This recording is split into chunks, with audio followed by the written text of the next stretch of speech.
Moi, je vous dis toujours que la crise en Côte d'Ivoire est une petite crise.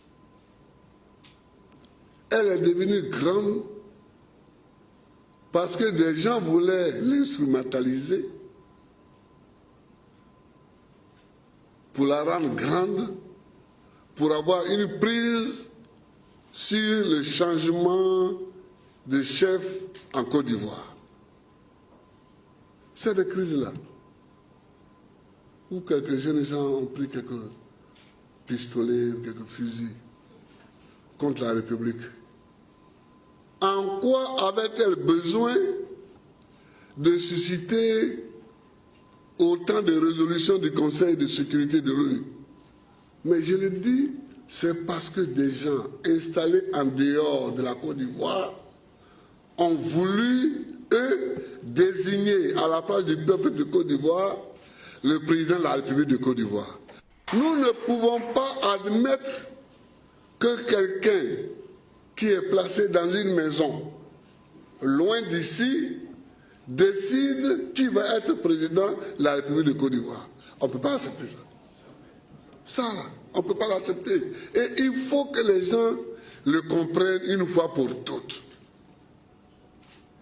En Afrique et hors d'Afrique, il faut qu'ils le comprennent. Et ce qui me réjouit dans cette crise, c'est l'échec de cette voie. C'est l'échec de cette voie. Quelque part, je dis, bon, c'est bien que même la crise ait duré et qu'ils aient vu qu'ils sont passés par toutes les voies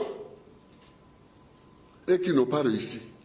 Comme ça, peut-être que demain, ils vont rester tranquilles. Des gens veulent dire ce que la Côte d'Ivoire doit être, mais on refuse. Moi, je refuse ça. Et les Ivoiriens, ils savent qui ils ont élu.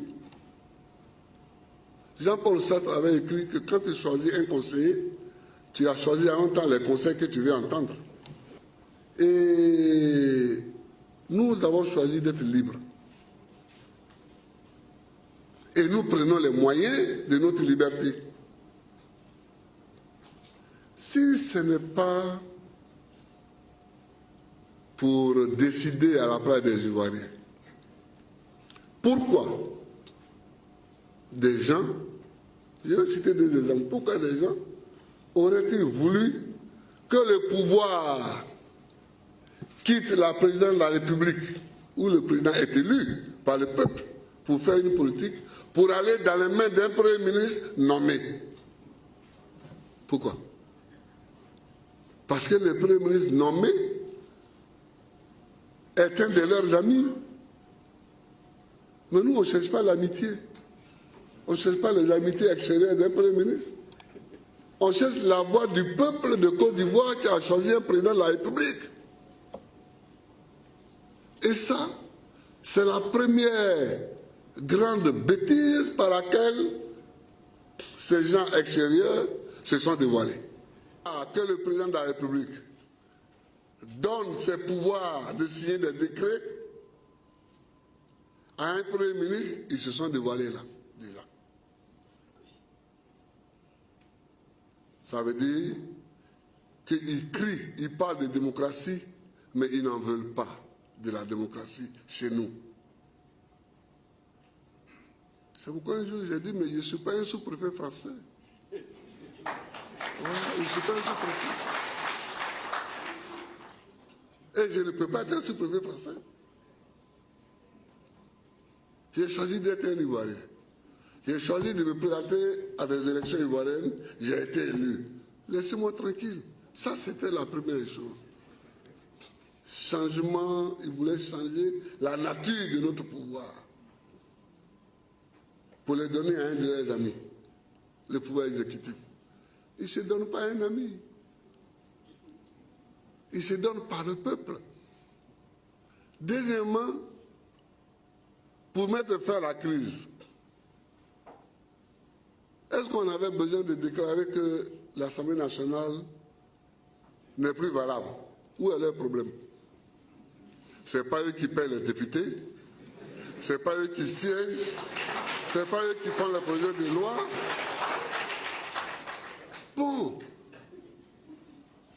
est leur problème? Tu n'es pas dans ton pays et tu déclares qu'une de leurs institutions n'est plus valable. Pourquoi? Mais on ne peut pas accepter ça.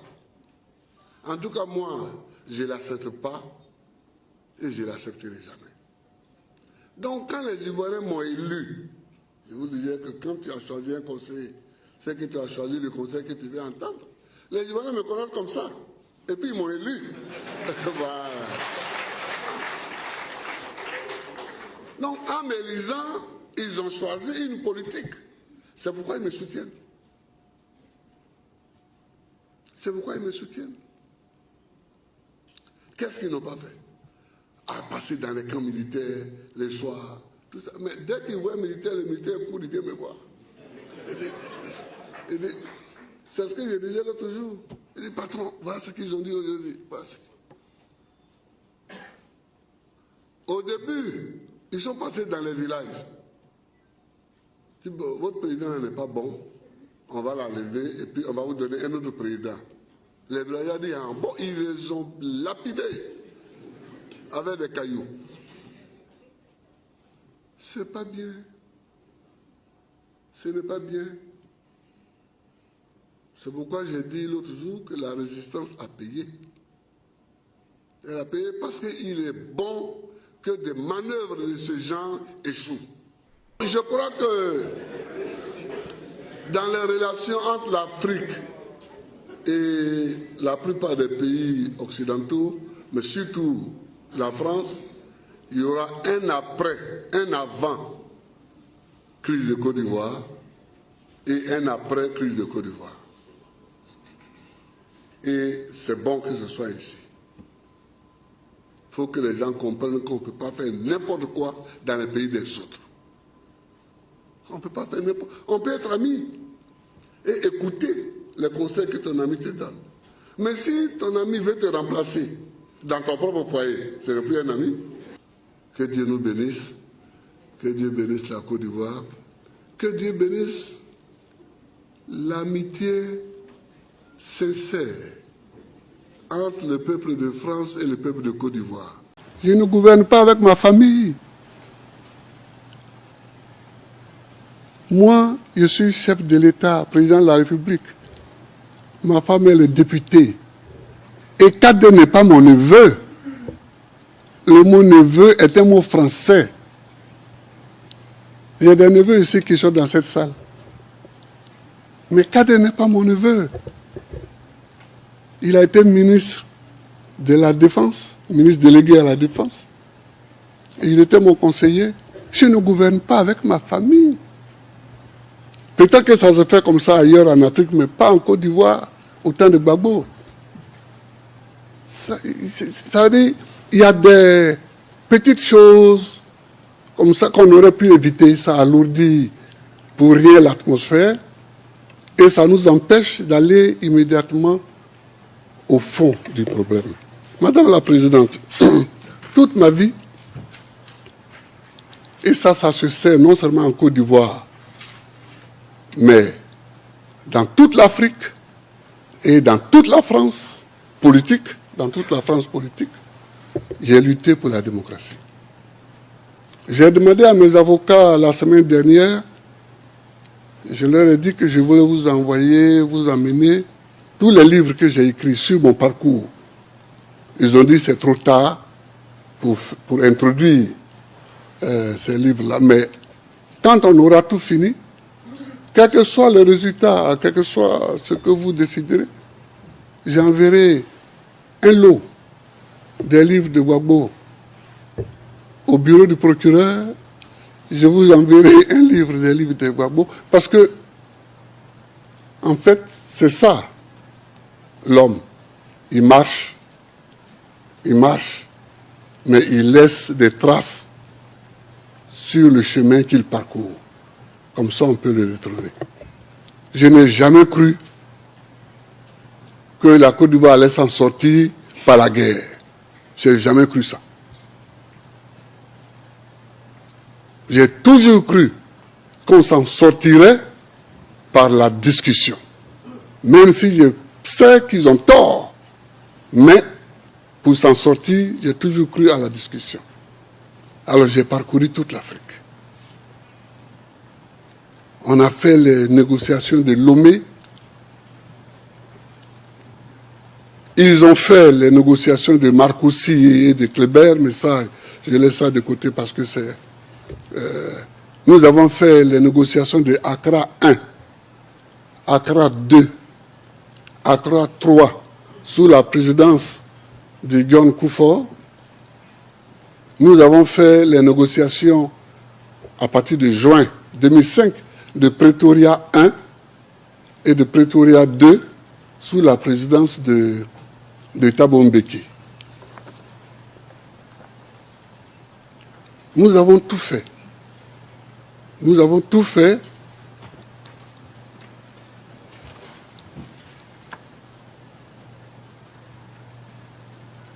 Nous avons tout fait pour que la discussion avance. C'est à Pretoria que j'ai demandé à Thabo Mbeki de m'aider à trouver une solution légale pour que Alassane soit candidat. Parce que ça empoisonne la situation. C'est à Pretoria en 2005. Nous nous sommes retrouvés, Thabo Mbeki, Konan Bédié, Ouattara et moi-même. J'ai demandé à Ouattara de faire la traduction, entre Thabo Mbeki et moi. C'est là que je leur ai dit que ça ne me gênait pas que Ouattara soit candidat. Mais comme mon électorat aussi est là, donc il faut que Thabo Mbeki nous écrive à nous tous à Abidjan pour que après je puisse prendre une décision. Je ne mets pas l'article 48 de la Constitution. C'est comme l'article 16 de la Constitution française. Ça donne énormément de pouvoir. Mais ce jour-là, j'ai pris l'article 48 de la Constitution et j'ai permis à Ouattara et à Bédié, d'être candidats. Donc, mesdames, voilà ce que je voulais vous dire. Voilà ce que je voulais vous dire. Nos pays, nos États, et ce sera mon dernier point, sont fragiles. Nos États sont fragiles. Et chaque fois qu'un chef d'État européen ou occidental me disait « Faites la démocratie en Afrique », je lui disais « Nous avons besoin de la démocratie, non pas parce que vous le dites, mais parce que nous-mêmes, nous avons effectivement besoin pour construire nos États. » Madame, regardez la Côte d'Ivoire. Si nous n'employons pas la démocratie, comment nous allons choisir le chef de l'État? Il y a à l'est, adossé à la frontière ghanéenne, les Akans, qui ont un mode à eux pour choisir les chefs de village ou de canton ou leur roi. Nous avons à l'ouest un pouvoir éparpillé. Nous avons au nord les Malinqués islamisés qui se regroupent autour des mosquées et à côté d'eux les Sénoufos qui se retrouvent dans les bois sacrés. Quel mode électoral allons-nous prendre? Donc la démocratie nous aide parce que elle fait tabula rasa de tout cela et elle donne à chaque individu considéré comme citoyen une voix. C'est pourquoi je me suis engagé dans la lutte pour la démocratie. Et puis nous, qui venons de familles très modestes, S'il n'y a pas la démocratie, jamais on aurait des postes élevés. Moi, les gens avec qui j'ai été à l'école, quand j'ai été élu président, ils n'étaient pas étonnés parce qu'ils savaient mon engagement.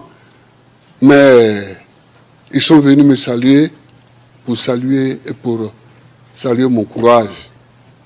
Parce que je n'étais pas le plus aidé. Hein. Je n'étais pas le plus intelligent, je n'étais pas le plus riche, je n'étais pas... Donc nous avons besoin de la démocratie, madame. Mais la démocratie, ce n'est pas seulement le vote. C'est qui dit le vote.